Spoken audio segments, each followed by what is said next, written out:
নিজ হাতে কষ্ট করে যখন সেই গাছে কোনো ফসল হয়, সেই ফসলটা দেখার পর যে মানুষটা কষ্ট করে এতদিন যত্ন করে একটা গাছ নয়, দুইটা গাছ নয়, অনেকগুলো গাছ একসাথে পানি দিয়ে, সার দিয়ে, পরিশ্রম করে বড় করে তোলে, আর সেই গাছে যখন ফলন দেখে, সেটা যে একজন মানুষের কাছে কতটা তৃপ্তির সেটা বলে বোঝাতে পারবো না। ঠিক তেমনটাই আমার কাছে। আমি যখন একটি সবজি বাগান দিয়েছিলাম, সেই বাগানে যখন এরকমভাবে গাছ লাগানোর পরে এই গাছে যখন ছোট ছোট ফসল দেখতাম হইতেছে, ফুল যখন দেখতাম, তখন থেকেই আমার ভালো লাগাটা এত পরিমাণ কাজ করতো যে না, আমার পরিশ্রমের কোনো একটা মানে আছে, পরিশ্রমের তৃপ্তি আছে, পরিশ্রমের দিকে আল্লাহ তাকিয়েছেন।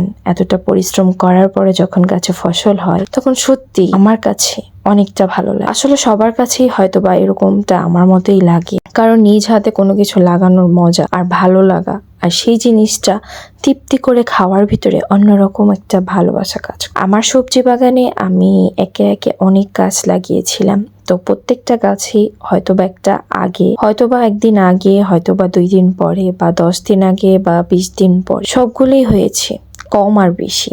আলহামদুলিল্লাহ, আল্লাহর কাছে কোটি কোটি শুকরিয়া। এই যে দেখেন ডাটা গাছ, এটা আমি যখন লাগিয়েছিলাম তখন লাল শাকের মতো হয়েছিল, এক পর্যায়ে আমি দেখি এগুলো ডাটার মতো হয়ে গেছে। তো তারপরে আমি ভেবেছিলাম আর এগুলো তুলবো না, কারণ এগুলো বড় হোক তারপরে তুলবো।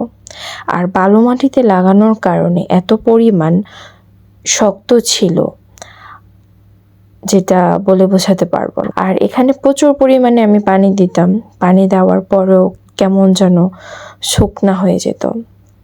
বালু মাটি তো পানি সহজেই খেয়ে ফেলতো। আর আজকে যখন আমি আমার গাছের এই ছোট ছোট ফসলগুলো দেখেছিলাম, এই বেগুন গাছের বেগুন, প্রত্যেকটা গাছে বেগুন ধরেছে, তো এটার থেকে আমার কাছে আর কি পাওয়ার থাকতে পারে বলেন? যতটা না কষ্ট করেছি তার চেয়ে বেশি মনে হচ্ছে আমি পেয়েছি। আল্লাহর কাছে কোটি কোটি শুকরিয়া। তো আজকে ভাবলাম বেগুনটা অনেক বড় হয়ে গেছে, তো এটা আজকে নিয়ে যাব, নিয়ে রান্না করব।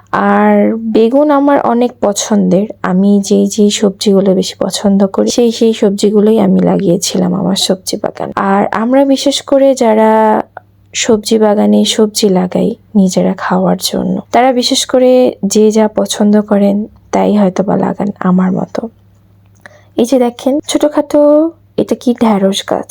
আমাদের শরীয়তপুরে আমরা ঢ্যাঁড়স বলি, জানি না এক এক জায়গায় এক এক কিছু বলেন, সেটা বলতে পারেন, কিন্তু আমাদের এখানে এরকম ভাবেই। তো ছোট ছোট ঢ্যাঁড়স গাছ বলেন, মরিচ গাছ বলেন, সবকিছুতেই কিন্তু ফসল হয়েছে। দেখতে পাচ্ছেন কত ছোট গাছে মরিচ হয়েছে বালু মাটির কারণে, তারপরও তো মরিচ ধরেছে, যেখানে না হওয়ার কথা সেখানে হয়েছে। এটাই তো আমার কাছে অনেক অনেক পাওয়ার। এরকমটাই বা কয়জনের হয় বলেন? তাই তো আমি এত খুশি। আর এই ছোট ছোট ঢ্যাঁড়স গাছও ঢ্যাঁড়স হয়েছে। গাছ মিনিমাম আপনার কতটুকু হবে, 1 আঙ্গুলের মতো।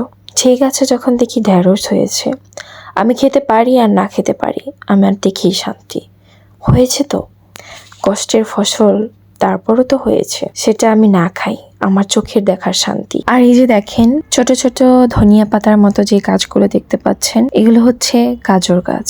আর আমি এখানে যখনই পানি দিতে আসতাম বিকালবেলা, আর এই বিকেলের সুন্দর অতিথি পাখির ডাকগুলো, শব্দগুলো আমার কাছে এত পরিমাণ ভালো লাগে যেটা বলার বাহিরে।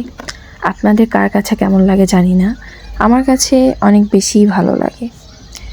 তো আজকের ভিডিও এই পর্যন্তই, আশা করি সবাই ভালো থাকবেন। আল্লাহ হাফেজ।